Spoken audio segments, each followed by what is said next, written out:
আসসালামু আলাইকুম গাইস, কেমন আছেন সবাই?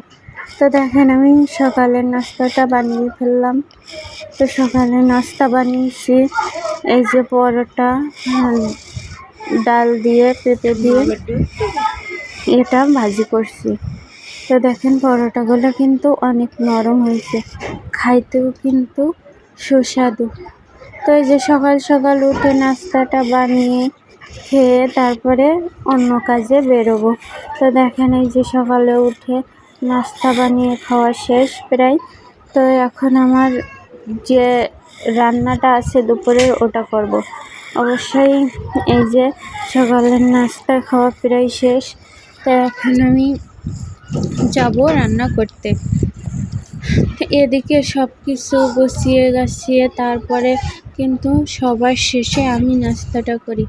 এই যে সবার আগে নাস্তা করাই দেয়, পরে নাস্তা আমি করি এবং সবার পরেই আমি খাওয়া দাওয়া করি।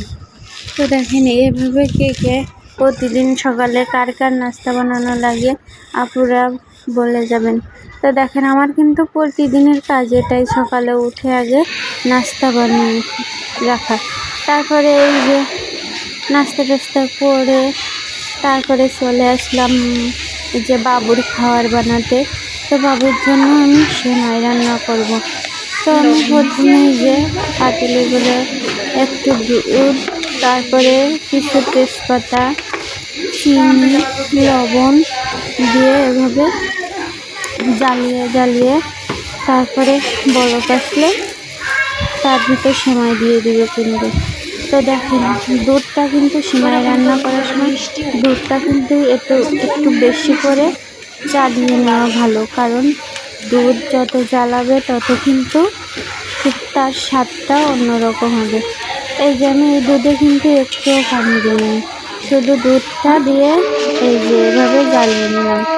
তারপরে দুধে বলক আসার পরে আমি তাতে সেমাইটা দিয়ে দেবো।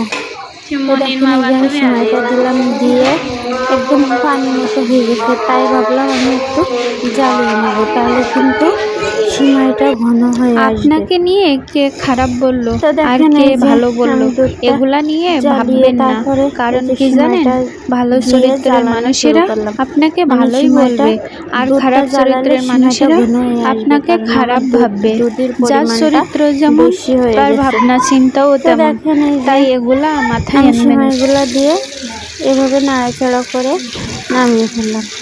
তো এদিকে আমি রান্নার গুছিয়ে রাখছিলাম দুপুরে রান্নার জন্য। তো দেখেন আমি দুপুরে কী রান্না করব, তো দেখতে থাকেন। এই যে আমি একটি কড়াইয়ের ভিতর তেল দিলাম, দিয়ে কাঁচামরিচ, পেঁয়াজ এগুলা বেটে নিয়ে তারপরে এই যে কড়াই তেল গরম হয়ে গেলে তাতে দিয়ে এভাবে মরিচ পেঁয়াজগুলো ভেজে নেব। তো দেখেন আমি এভাবে একটু জাল কমিয়ে দিয়ে রেখে দিলাম। এর আগে আমি কিন্তু এই তরকারিটা বসিয়ে দেওয়ার আগে কিন্তু আমি আমার বাবুরে খাওয়িয়ে, আমরা নাস্তা শেষ করে বাবুরে খাওয়িয়ে তারপরে কিন্তু আসছি রান্না বসাতে। তো দেখেন এই যে মরিচটা ভাজতে মরিচের একটু ভাজা কালার চলে আসবে। তো যখন ভাজা কালার চলে আসবে তখন কিন্তু আমি এতে অল্প একটু পানি দিয়ে তারপরে কিন্তু হলুদ লবণ দিয়ে তারপরে যে তরকারিটা রান্না করব সেটা কষিয়ে নেব ভালোভাবে। তো আমার আজকে রান্না করব আমি কাঁচকলা দিয়ে তেলাপি মাছ। তো দেখেন এই যে আমি মরিচগুলো এভাবে নাড়াচাড়া করতে থাকবো, নাড়াচাড়া করতে করতে এভাবে এই যে ভাজা কালার চলে আসবে। তো আমি এখনও এটা আর একটু ডিম করে দিয়ে এই যে এভাবে নাড়াচাড়া করে তাতে লবণ দিয়ে দেবো, একটু লবণ হলুদ দিয়ে এটারে মিক্স করে নেব। তো দেখেন এই যে আমি আর একটু ভালোভাবে কষিয়ে নিচ্ছি মশলাটা। তো এখানে ভালোভাবে কষিয়ে নেওয়ার পরে কিন্তু আমি আমার যে তরকারিটা রান্না করব সেই তরকারিটা এটার ভিতর দিয়ে সুন্দর করে কষিয়ে নেব। তরকারি কিন্তু কষাইতে অর্ধেকটা সিদ্ধ হয়ে যায়। এই যে দেখেন আমি কলাগুলা এখন দিয়ে দেব কড়াইয়ের ভিতর। তো আমি কড়াইয়ের ভিতর কলাগুলা দিয়ে এভাবে মাছগুলো ঝোল দিয়ে মাছগুলা দিয়ে দিব। এই যে আমি এই যে কষিয়ে সুন্দর করে কষাতে দেখেন কলার কিন্তু কালারটাই অন্যরকম হয়ে গেছে। তো দেখেন আমি এভাবে কষাতে থাকবো, কষিয়ে তারপরে পানি দিব। তো আমার আজকের রান্নাটা এই যে এটাই ছিল। তো এখন আমার কষানো শেষ, আমি তাতে পানি দিয়ে দিব। এদিকে কিন্তু কলা রান্না শেষ, এখন আমি ভাজিটা করার জন্য রেডি করব সব কিছু। তো দেখেন আমি আজকে কিন্তু করলা ভাজিটা করব। আপনাদের কিন্তু আমি অন্য এক ভিডিওতে বলছিলাম যে আমার করলা ভাজিটা বেশি পছন্দ। আমি যত প্রকারের তরকারি রান্না করি না কেন, করলা ভাজি খাইতে কিন্তু আমার অনেক স্বাদ লাগে। তো দেখেন আমি এই যে আলু দিয়া করলা ভাজি করব। তো এই যে আমি সব কিছু রেডি করে নিলাম। এখন আমি আলুগুলা সুন্দর মতো ছিলে তারপরে কাটবো। তো দেখেন আলুগুলো আমি এখন কাটবো, তারপরে এই যে আগে করলাটা কুচাবো। তো দেখেন করলাটা কিন্তু অনেক ভালো ছিল, টাটকা, যে মনে হয় কি যে মাত্র গাছেতে পেরে নিয়ে আসে। তো দেখেন আমি কিন্তু এভাবে করলাটা কেটে তার ভিতরের বিচিগুলা বের করে ফেলবো, তাহলে কিন্তু আমার কুচাতে অনেক সুবিধা হবে। তো দেখেন এই যে আমার ভিতরের বিচিগুলা বের করা শেষ, আমি এখন সুন্দর করে এগুলা কুচিয়ে নেব। আর করলাটা কিন্তু যত বড় করে কুচান না কিন্তু ধোয়ার কাছে আপনার সব কিছু, আপনি করলাটা সুন্দর করে ধুয়ে ফেলবেন, দেখবেন তিতা লাগবে না। আমি কিন্তু করলাগুলো কুচার পরে সুন্দর করে মুখে ধুয়ে ফেলি, তাহলে কিন্তু করলার তিতাটা চলে যায়।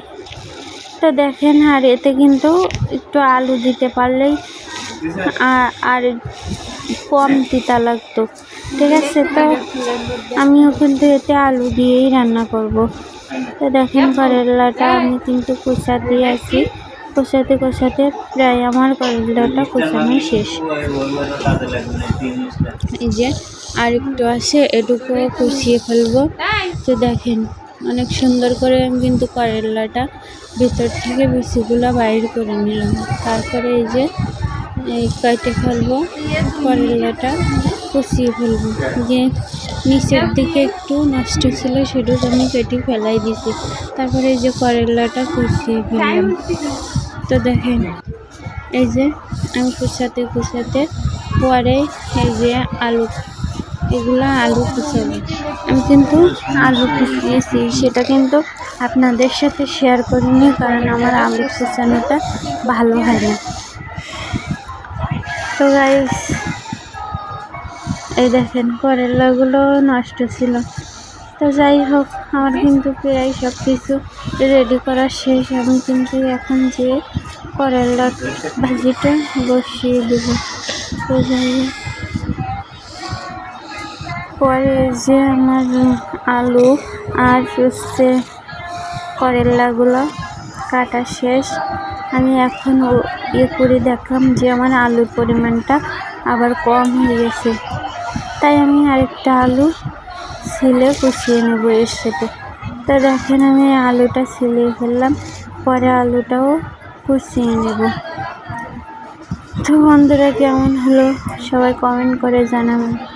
হয়তো আমার ভিডিও আপনাদের কাছে ভালো লাগতেই পারে, কারোর কাছে আবার কারোর কাছে নাও লাগতে পারে, কিন্তু এটা আমার কিন্তু যাই আসে না। কিন্তু আপনাদের আপনারা একজনের সাপোর্ট করলে একজনের সাপোর্ট আরেকজন পাবেন, আর যদি কেউ কারো সাপোর্ট না করে তো কেউ কোনো দিন এগিয়ে যেতে পারবে না।